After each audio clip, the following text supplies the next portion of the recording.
Hello guys, welcome back to my channel. Today we're going to learn how to create a cool saber effect in Adobe After Effects. It's very easy to do and looks absolutely amazing. So let's get started. First, you need to download and install the Saber plugin, videocopilot.net. I've mentioned the download link in the description below. Step 1. Import your video into After Effects and drag it to the timeline. Now duplicate the video layer. Step 2. Select the top video layer, choose the mask tool and draw a mask where you want the saber affected. In this example, I am applying it to the tire of the car.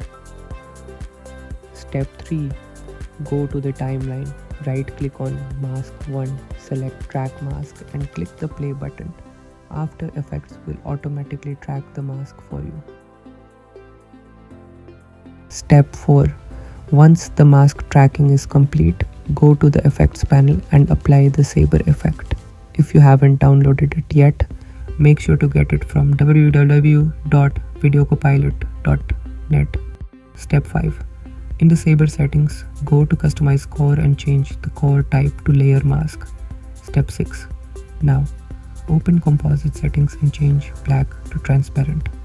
You'll see the saber effect perfectly attached to your mask. Step 7. You can now customize the effect by adjusting the glow settings, presets, colors and more according to your style.